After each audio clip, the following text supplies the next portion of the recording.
Waktu Siska temanku menceritakan pengalamannya, aku masih nggak bisa percaya akan semua ceritanya itu. Dia bilang pernah seperti itu di samping suaminya yang tidur lelap. Katanya rasanya luar biasa banget sampai bikin jadi baper. Ya dulunya kupikir cerita Siska hanya fiksi dan hayalannya semata. Namun ternyata itu bukan fiksi dan aku merasakan sendiri semua kualami ketika suamiku mengajak pulang kampung ke rumah mertuaku orang tua dari suamiku ketika kami liburan. Maklum kami sudah 5 tahun menikah dan merantau ke kota ini dan selama itu kami jarang pulang ke rumah mertuaku. Biasanya tiap libur panjang atau lebaran kami pulangnya ke rumah orang tuaku bukan ke rumah mertua orang tua dari suamiku. Dari dulu aku sebenarnya selalu mengingatkan suami supaya sekali-sekali kami harus pulang ke rumah orang tuanya. Tapi suamiku selalu menolak dan lebih memilih untuk pulang ke rumah orang tuaku saja daripada ke kampung halamannya. Alasannya sih masuk akal rumah orang tuaku lebih dekat dibanding rumah orang tuanya yang jauh perjalanannya. Namun liburan kali ini dia malah yang minta agar kami pulang ke rumah orang tuanya sebab sudah 5 tahun kami nggak kesana lagi pula suamiku seperti baru menyadari kalau mungkin saja hal itu yang membuat kami sampai sekarang belum punya anak. Bisa saja karena silaturahmi suamiku dan bapak ibunya yang terputus menyebabkan jadi penghalang kami dikaruniai momongan. Singkat cerita akhir tahun kami pun pulang ke kampung halaman mertuaku lumayan lama pakai mobil karena harus nyebrang. Suamiku pinjam mobil kantor untuk mudik padahal aku udah bilang pakai bus antar kota saja biar nggak repot dia nyupirnya lagian kampung halamannya kan jauh harus nyebrang pulau takutnya malah jadi khawatir kalau pakai mobil dinas kantornya. Namun kata suamiku nggak apa-apa lebih enak bawa mobil supaya bisa sambil jalan-jalan dan nginep santai di perjalanan. Dan kisahku pun terjadi di saat aku dan suami pakai mobil dalam perjalanan dari kota kami menuju kampung halamannya. Aku nggak pernah menyangka kalau apa yang diceritakan Siska sahabatku dulu akhirnya aku juga merasakannya sendiri. Ternyata benar kata Siska rasanya luar biasa sangat sulit dijelaskan hanya lewat kata karena aku beneran sampai baper. Waktu mau jalan aku berniat pakai sweater dan celana jeans panjang supaya lebih praktis tapi suamiku malah melarang dia menyuruhku pakai gaun pendek saja biar lebih santai lagian kami kan pakai mobil sendiri nggak naik bis antar kota kalau di bis antar kota baru kamu pakai sweater dan jeans soalnya kan banyak orang tapi kita kan bawa mobil sendiri jadi sekarang kamu pakai gaun pendek saja biar lebih santai kan cuma ada aku juga sama kamu di mobilnya kata suamiku. Aku akhirnya nurut aja lagian emang biasanya aku tuh suka yang simpel aja pakaiannya dan emang suka gaun pendek. Suamiku juga santai kok dia hanya pakai kaos oblong biasa sama celana pendek army karena kita mau pulang kampung. Namun setelah sampai pelabuhan penyeberangan dan mobil kami naik kapal aku baru tahu alasan suamiku. Saat itu waktu naik kapal sudah agak siang dan aku juga rencananya mau tidur saja selama penyeberangan soalnya lumayan lama. Seperti biasa kalau di kapal suamiku menyewa kamar milik ABK yang disediakan biar penumpang bisa lebih nyaman. Dan pas udah di kamar itu suamiku baru bilang kenapa dia menyuruhku pakai gaun pendek katanya biar bisa lebih gampang ya biasa deh suamiku sambil senyum-senyum kuda malah pingin mengisi waktu ketimbang bosan. Di kapal penyeberangan memang lumayan lama bisa sampai 2 jam apalagi waktu itu ombaknya besar dan anginnya kencang. Aku sebenarnya agak pusing pas naik kapal soalnya emang biasa mabuk laut makanya maunya langsung tidur saja pas di kamar. Tapi nggak tahu deh suamiku dia tetap saja gangguin aku padahal udah kubilang aku pusing dan ngantuk habis minum Antimo. Katanya sebentar saja kok habis itu kamu bisa tidur sendirian dan aku mau ngopi sama ngerokok di atas bujuk suamiku. Lagian katanya kita kan liburan sambil berikhtiar biar kami bisa cepat dikaruniai momongan sendiri siapa tahu bisa jadi. Ya lucu juga deh suamiku mintanya masa iya siang-siang gitu apalagi kami masih di atas kapal penyeberangan masih di laut. Tapi emang namanya suami kalau udah maunya ya mana bisa dihalangin. Ya udah ku bilang terserah kamu deh mas tapi cepetan ya aku pusing dan ngantuk pokoknya aku mau tidur biar pas kebangun kapalnya udah sampai tujuan kataku. Perjalanan pulang ke rumah orang tua suami memang lama harus naik mobil terus nyebrang dan lanjut mobil lagi setelahnya makanya di kapal juga perkiraannya sore pukul 3 baru kami sampai dan bisa melanjutkan perjalanan pakai mobil lagi. Sebenarnya aku males banget pas di kapal suamiku malah minta seperti itu nggak sabaran amat sih nunggu sampai rumah. Namun sebagai istrinya aku nggak bisa ngelarangkan bisa dosa kalau suami lagi ingin tapi nggak dikasih sama istrinya. Padahal sepanjang perjalanan pikiranku tuh sedang nggak karuan. Masih mikirin harus bagaimana pas ketemu sama mertuaku soalnya aku sama suami baru kali ini pulang setelah 5 tahun menikah takutnya dikira aku yang gak mau nengokin mertuaku. Ya akhirnya aku diam saja sambil menahan ngantuk dan pusing kupikir paling juga seperti biasa suamiku cuma sebentar dan benar dugaanku baru juga sebentar suamiku sudah selesai lalu dia pamit ninggalin aku biar aku bisa lanjut tidurnya. Aku ngopi sama ngerokok di atas ya sayang kamu tidur saja nanti kalau kapalnya sandar. Aku bangunin katanya, ya karena aku emang pusing dan udah ngantuk banget habis minum antimo aku langsung tidur nggak tahu suami kemana yang ku dengar cuma suara pintu besi kamar ABK kebuka terus ketutup lagi dari luar dan langkah suamiku menjauh naik ke tangga. Aku nggak ingat berapa lama aku sempat terlelap sempat kebangun sebentar tapi aku tidur lagi karena kapal belum sampai. Ya aku ngerasa kayak antara sadar dan nggak sadar soalnya memang pusing dan ngantuk sekali karena kapalnya oleng. Kadang mataku kebuka tapi aku merem lagi mencoba tidur supaya nggak mual dan muntah karena kapalnya goyang-goyang. Mau naik kedai atas nyusul suamiku tapi aku males nanti yang ada aku malah tambah pusing kalau dibawa jalan ke atas apalagi kulihat di ponsel baru pukul 1.30 siang dan kapal baru setengah jam berlayar masih 1,5 jam lagi sampainya. Mau nelpon suami untuk belikan aku minum dan cemilan di atas tapi saat itu beneran nggak ada sinyal karena kamar di bawah. Akhirnya aku kirim pesan saja ke suami aku minta dia belikan aku minum sama jajan cemilan untuk aku di kamar sewa ABK ini. Habis ngirim pesan aku lanjut rebah dan tidur lagi nanti juga pesannya masuk dan suamiku balik ngasih kepadaku di kamar. Nggak lama suamiku beneran datang lagi ke kamar aku cuma dengar pintu besi kebuka lalu ketutup lagi dari dalam kamar. Tapi karena aku ngantuk antara sadar dan mimpi aku cuma bilang taruh saja minum dan jajannya di pojokan nanti aku bangun. Aku bilang gitu. Sambil tetap rebah ke samping membelakangi suamiku dan suamiku juga nggak menjawab apa-apa lagi. Ya antara sadar dan nggak sadar deh pokoknya waktu itu tiba-tiba saja suamiku lucu banget bukannya ninggalin aku lagi biasanya juga kalau di kapal dia suka ngopi sama ngerokok di kafe kapal di dek atas nggak peduli sama istrinya kalau di kapal. Tapi kali itu kok dia nggak pergi lagi habis nganter minum sama cemilan untukku suamiku malah tanpa aba-aba seperti itu. Aku awalnya mau nyuruh dia naik lagi saja ke atas kan dia bisa ngopi sama ngerokok biar nggak bosan dalam perjalanan kapal. Namun karena rasanya antara sadar dan mimpi aku nggak bisa berkata apa-apa lagi soalnya suamiku sudah memulai semuanya. Hanya bedanya aku agak heran juga saat itu nggak kayak sebelumnya dia buru-buru banget kali ini kok kayak dia ragu padaku seperti dia takut kalau mengganggu tidurku dan khawatir aku marah karena kebangun karena ulahnya pas aku lagi pusing banget. Sampai akhirnya aku bilang udah nggak apa-apa. Mas aku juga udah mulai stabil dan gak pusing kok kataku menahan tawa. Ya aku bilang gitu tanpa berbalik jadi tetap membelakangi suamiku hanya bisa bayangin muka pingin dari suamiku saja soalnya dia tuh lucu banget kalau sedang nyinyir kuda takut gak dikasih sama aku apa yang sedang sangat diinginkannya. Akhirnya perjalanan pulang kampung ke rumah mertuaku kuanggap saja sekalian liburan bulan madu bersama suamiku siapa tahu beneran kata suami mungkin malah bisa jadi kalau di atas kapal dan kami bisa beneran dapat rezeki punya momongan. Jujur saja aku kayak merasa sedang mimpi siang itu soalnya suamiku jadi beda banget nggak seperti biasanya kali ini agak lain. Padahal pas pertama naik kapal cuma sebentar sekali dia selesai dan ninggalin aku tidur sendirian di kamar sewa milik ABK. Akan tetapi setelah ngopi sama ngerokok di atas kok sekarang suamiku jadi beda sekali jadi kayak sedang mimpi saja. Aku yang nggak tahu juga apa emang dia yang beda atau aku yang sedang terbawa mimpi. Karena sedang mabuk laut di atas kapal, yang jelas kurasakan lebih lama dari biasanya malah aku bisa sampai 2 kali kayak kebangun dari mimpi indah banget apalagi saat itu ombak besar dan angin kencang membuat kapalnya terus oleng dan goyang-goyang kayak simfoni yang syahdu. Suara pintu besi yang kebuka tutup di kamar sebelah juga masih terdengar dipadu suara mesin kapal yang memang lumayan berisik makanya aku juga nggak ragu dan malu kalau suaraku terdengar sama orang lain lagian. Rasanya kayak mimpi saja kok. Ya selama 5 tahun menikah dengan suamiku kami memang selalu seperti mantan baru yang berbulan madu habis gimana lagi sampai sejauh ini kami belum juga punya anak jadi lebih banyak waktu berduaan saja dan nampak harmonis. Walau saat itu aku ngerasa suamiku beda banget tapi aku nikmatin saja perjalanan kami di atas kapal penyeberangan. Kali ini aku yang awalnya ngantuk dan pusing jadi baper dan gak pusing lagi karena suamiku. Gak tahu deh berapa lama yang jelas. Habis itu aku ketiduran lagi cuma dengar langkah kaki keluar kamar terus nutup pintu besinya dari luar. Kupikir pasti suamiku udah lega dan pingin ngopi sama ngerokok lagi di dek atas sambil nunggu kapal kami sampai tujuan.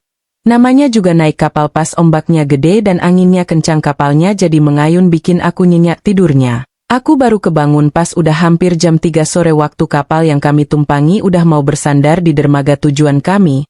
Itu pun aku kebangun bukan karena suara sirine kapal yang berbunyi pas mau bersandar, melainkan karena bukan dibangunin sama suami akan tetapi sama seorang ABK kapal. Makanya pas bangun aku agak kaget campur malu juga. ABK itu masih muda, sekitar 24 tahunan, pemuda tinggi dan ganteng kayak baru lulus akademi pelayaran dan baru kerja di kapal. Maaf mbak, maaf bu, kapalnya sudah hampir sandar, saya diminta suami ibu untuk memberitahukan kepada ibu, kata ABK itu. Suaranya lembut dan sopan tapi tatapan mata dan senyumannya bikin aku grogi, seperti ada yang beda dari cara lihatnya. Suami ibu sudah menunggu di mobilnya, mari saya bantu membawakan barang-barangnya, bu, lanjutnya menunggu aku. Aku segera bangun dan merapikan gaun pendek yang kusut dan juga menyisir rambutku yang sedikit berantakan. Oh iya mas, maaf saya ketiduran nyenyak sekali, makasih ya udah mau bangunin saya, balasku dengan ramah. Suamiku ternyata udah nunggu di mobil, udah nyalakan mobil juga karena mobil kami berada paling depan dan siap keluar kapal. Pukul 3:15 akhirnya aku sama suami sudah turun kapal dan bisa meninggalkan pelabuhan untuk melanjutkan perjalanan. Tadinya aku udah nggak mikirin perjalanan di kapal dan juga ABK yang tadi. Namun pas udah di mobil aku malah jadi kepikiran, soalnya aku baru ingat minuman dan cemilan yang dibelikan suamiku ketinggalan di kamar sewaan ABK yang ada di kapal. Namun aku jadi bingung pas aku bilang ke suami, dia malah balik nanya padaku, katanya mungkin aku cuma bermimpi sebab kata suamiku dia nggak pernah membelikan minuman dan cemilan, dia ngopi di atas sampai kapalnya sandar. Kamu ngigau kali sayang, aku tuh habis kamu kasih langsung ngopi sama ngerokok di atas, nggak pernah balik lagi ke kamar, atau kamu sengaja ya, mentang-mentang aku lupa nggak belikan minum dan cemilan di kapal, kata suamiku menjelaskan. Dipikir aku cuma bercanda dan pingin minum dan jajan. Suamiku malah minta maaf terus berhenti di depan minimarket. Suamiku lalu turun, katanya mau beli minum dan cemilan sekalian dia mau beli rokok. Sementara aku nunggu saja di mobilnya. Saat itu aku jadi baper dan pikiranku jadi campur aduk, kalau bukan suamiku terus siapa yang masuk ke kamar ABK tadi? Kalau aku cuma mimpi juga nggak mungkin deh, soalnya aku beneran ngerasain itu kayak bukan hanya sekedar mimpi. Tapi masa iya dia itu pemuda ABK yang tadi ngebangunin aku? Duh, aku jadi bingung. Tapi diam-diam dadaku jadi berdebar juga, masa iya setelah suamiku naik ke atas terus pemuda itu yang datang ke kamar ABK yang kami sewa selama perjalanan kapal. Dan pikiranku makin gak karuan kalau mengingat semuanya, pantas saja dia sempat ragu karena emang bukan suamiku. Aku jadi malu banget kalau ingat, soalnya malah aku yang menyambutnya karena kukira dia suamiku yang balik ke kamar. Tapi aku berusaha wajar kayak nggak terjadi apa-apa saja, lagian aku mau cerita ke suami dia malah ngatain kalau aku mimpi. Akhirnya selama lanjut perjalanan pakai mobil aku cuma diam saja nggak ngomong soal yang di kapal lagi sama suamiku. Ya mau dibahas juga percuma karena suami nggak percaya, malah nanti dia mikirnya aku sedang halusinasi atau suka berimajinasi. Ya mending biar ku simpan sendiri saja sambil berharap pulangnya kami bakalan naik di kapal penyeberangan yang sama lagi. Dari pelabuhan masih butuh 6 jam perjalanan lagi untuk sampai ke rumah mertuaku di kampung halaman suami, sehingga di mobil suamiku bilang palingan kita bakal sampai rumah orang tuanya sekitar jam 9 atau bisa juga jam 10 malam. Namun pas baru 1 jam perjalanan dari pelabuhan suamiku berubah pikiran, dia malah ngajak mampir ke rumah temannya, soalnya mumpung pulang kampung dan lebih dulu lewat di rumah temannya, lagian sudah lama sekali nggak ketemu temannya.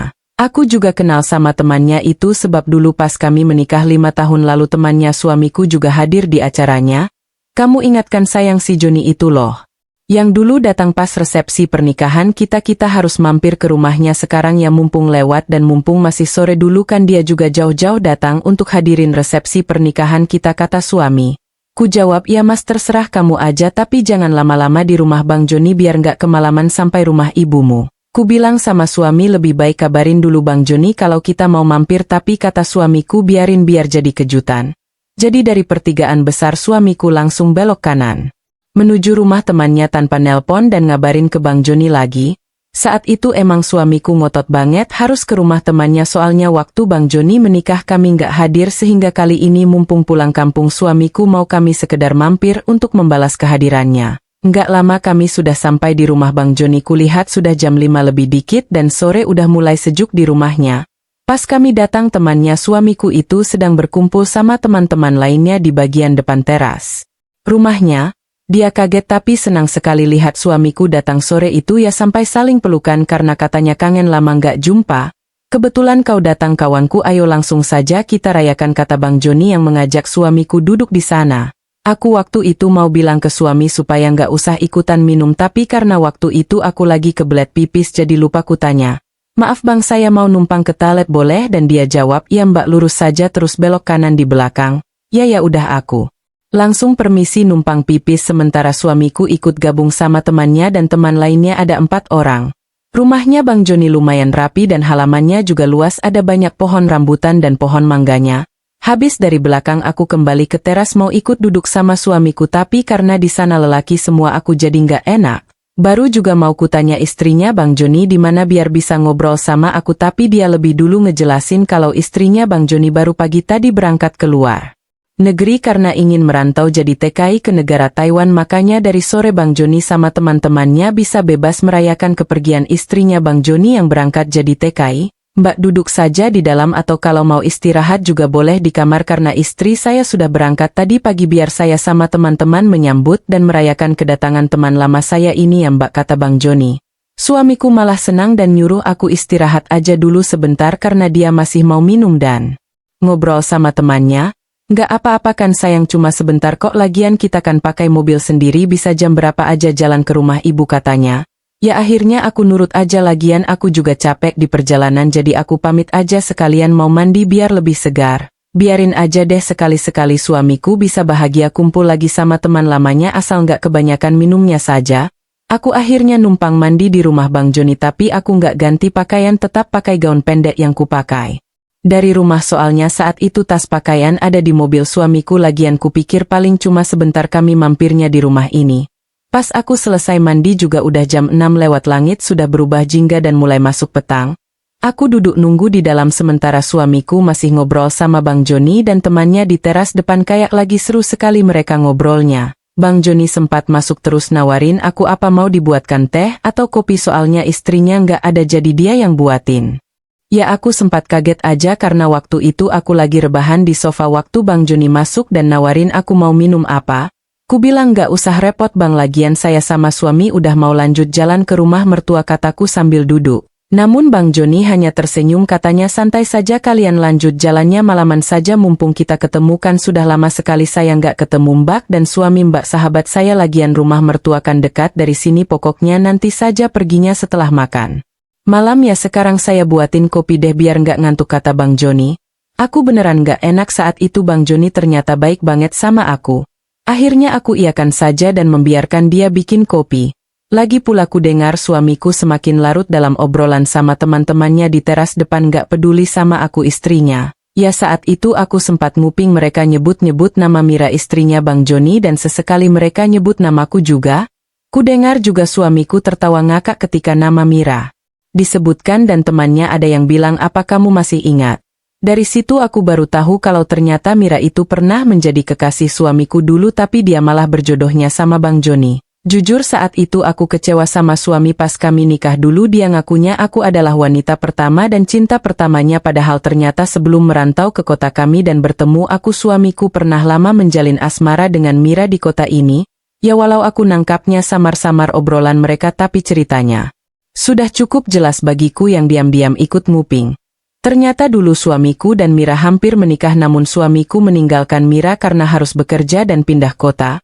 Suamiku diterima jadi ASN di Pemda kota kami, dia pergi ninggalin Mira, janji akan menikahi Mira pun hanya tinggal janji, sebab di kota kami suamiku bertemu aku dan malah menikah denganku. Sementara Mira di kota ini akhirnya jadi patah hati. Aku masih mau nguping biar lebih jelas, namun aku jadi kaget karena tiba-tiba Bang Joni menepuk bahuku sambil tersenyum, nih kopinya mbak diminum dulu biar nggak ngantuk, katanya sambil menaruh cangkir kopi di meja kecil di dekat sofa dudukku. Ku jawab, ya terima kasih bang. Oh ya bang, kenapa istrinya berangkat jadi TKI, apa aman saja di sana, kataku jadi bertanya. Aku sebenarnya pingin banget nanya langsung apa benar dulu Mira istrinya adalah kekasih dan tunangan suamiku, tapi kan nggak enak kalau langsung nanya kayak gitu. Namun Bang Joni seperti bisa menangkap kemana arah Pembicaraanku jangan masukkan di hati obrolan teman saya yang Mbak, yaitu kan masa lalu istri saya juga sudah ke luar negeri kok, kata Bang Joni. Dia khawatir kalau aku cemburu dan akhirnya bertengkar sama suamiku hanya gara-gara dengar cerita masa lalu suamiku dan Mira. Namun karena aku sudah terlanjur kecewa sama suami yang gak jujur, aku pun mendesak Bang Joni untuk menceritakan ya, karena Bang Joni juga lagi pusing kebanyakan minum. Akhirnya dia pun tanpa sadar menceritakan semuanya padaku dan semua cerita masa lalu suamiku benar-benar membuat aku kecewa. Pantas saja sejak dulu suamiku gak mau ke kota ini. Suamiku sama dua temannya semakin larut dalam obrolan mereka di depan.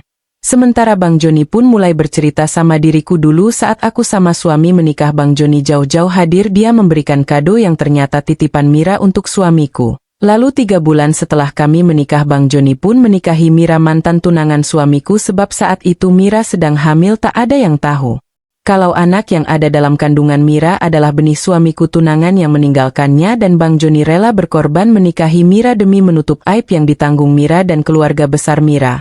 Saat itu aku jadi makin kecewa sama suamiku ketika mendengar semua cerita masa lalunya dari Bang Joni yang menceritakan. Maafkan suami saya ya Bang, terus di mana anaknya Mira sekarang Bang, tanyaku yang mulai penasaran dengan cerita Bang Joni. Bang Joni tersenyum getir, katanya usia kandungan Mira hanya 6 bulan lalu. Nasib berkata lain karena dia keguguran, mungkin karena istri saya masih memikirkan suami Mbak makanya dia keguguran, dan anak itu tak pernah jadi rezeki kami Mbak, dan sejak saat itu pernikahan saya sama Mira juga hanya sebagai simbol saja karena Mira tak pernah mencintai saya, katanya. Ya, saat itu Bang Joni mau nerusin ceritanya tapi temannya di depan memanggil, jadi dia ninggalin aku dan beranjak ke teras depan. Jujur aku jadi merasa makin gak enak saat itu, apalagi kata Bang Joni selama ini rumah tangganya sama Mira selalu hambar hingga akhirnya Mira ninggalin Bang Joni ke luar negeri dengan alasan ingin mencari pengalaman dan bekerja jadi TKI di Taiwan. Sudah pukul 7 malam saat itu 2 temannya Bang Joni sudah pamit pulang karena sudah ditelepon sama istri mereka masing-masing. Sementara suamiku sama Bang Joni masih minum di teras sambil ngobrol tentang pekerjaan dan perkembangan daerah ini.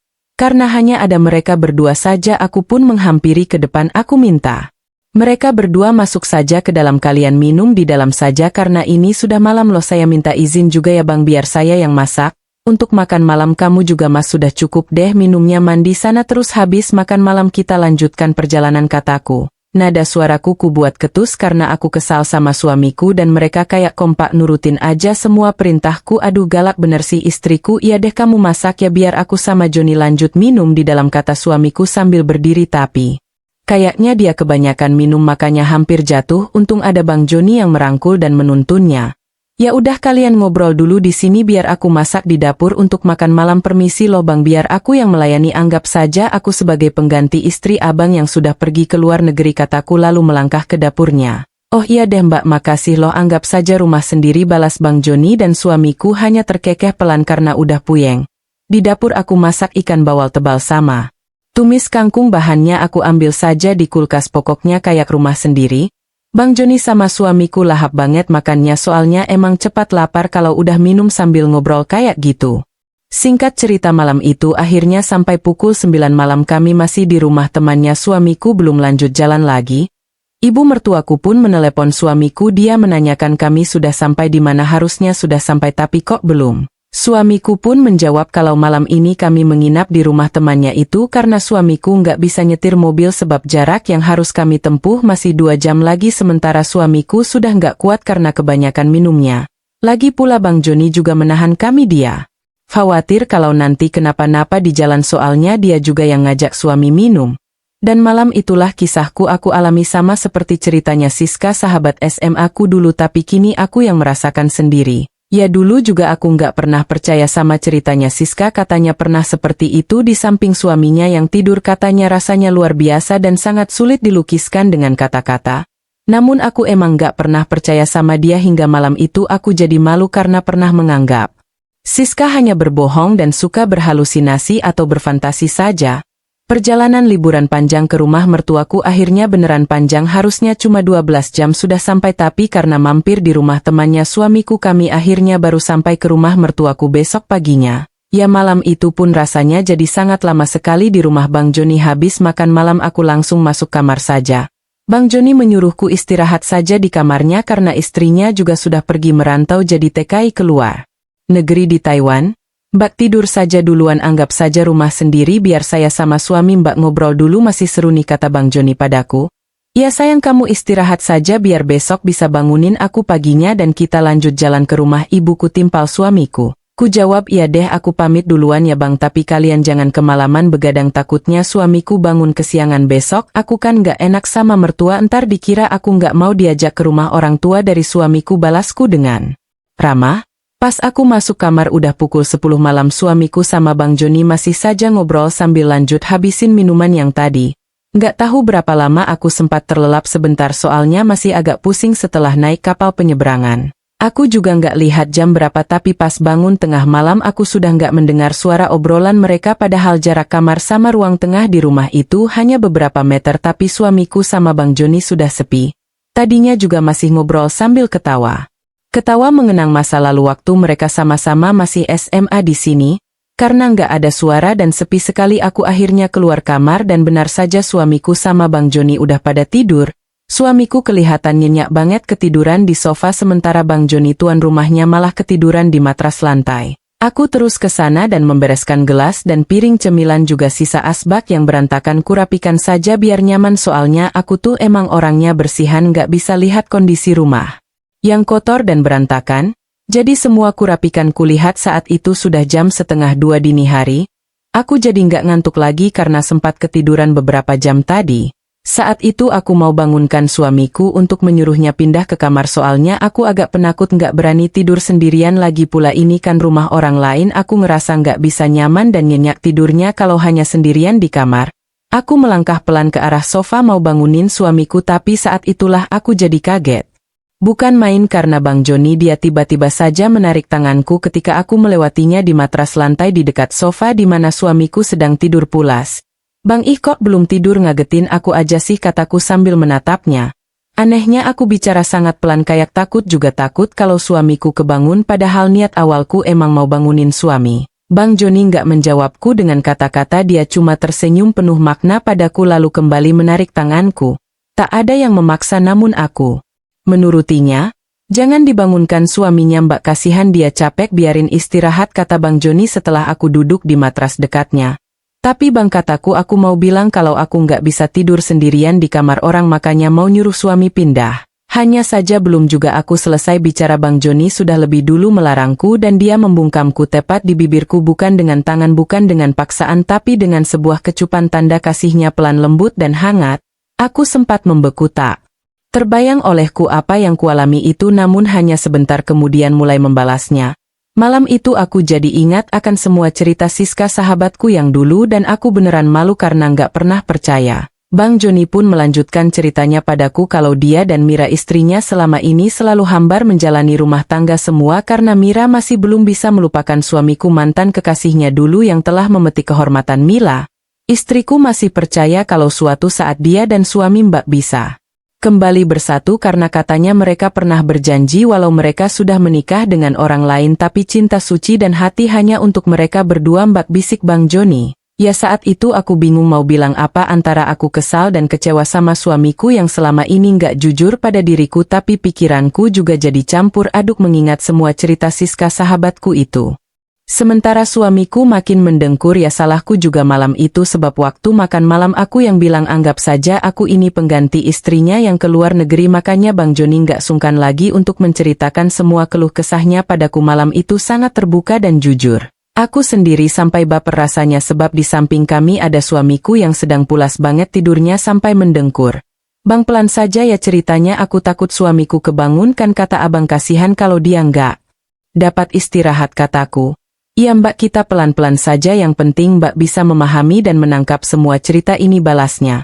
Aku sendiri nggak ingat lagi bagaimana semuanya bisa terjadi, yang jelas benar kata Siska sahabatku, rasanya luar biasa, entah berapa kali aku bisa baper malam itu karena akhirnya semua cerita Siska aku alami juga dan merasakannya sendiri. Yang jelas paginya aku dan suami terus pamitan ke Bang Joni karena kami harus melanjutkan perjalanan ke rumah mertuaku. Bang Joni berterima kasih karena aku dan suami sudah bersedia mampir dan nginep semalam di rumahnya yang sederhana. Suamiku juga berterima kasih atas sambutan hangatnya selama kami bermalam di rumah Bang Joni sahabatnya sejak SMA dulu. Kami akhirnya sampai di rumah orang tua suamiku setelah 2 jam perjalanan. Ibunya suamiku sangat senang menyambut kami. Aku sama suami akhirnya menghabiskan liburan hampir seminggu di kampung halamannya. Baru kali itu suamiku mudik dan benar kata ibunya suamiku gara-gara suamiku 5 tahun nggak pernah pulang, makanya kami susah punya momongan. Makanya di kampungnya itu orang tua suamiku mengadakan acara syukuran dan ruatan biar kami cepat punya momongan. Semua itu pun akhirnya terbukti sebulan setelah pulang kampung ke rumah orang tua suamiku. Aku pun mengandung dan hamil. Kini setelah 2 tahun berlalu aku dan suami hidup bahagia dan makin harmonis dengan 1 anak cowok berusia 2 tahun. Ya begitulah kisahku kawan, semoga bisa dipetik hikmahnya dan bisa menghibur kalian dimanapun kalian berada. Terima kasih sudah menyimak sampai selesai dan sampai jumpa kembali dalam kisah dan cerita menarik lainnya.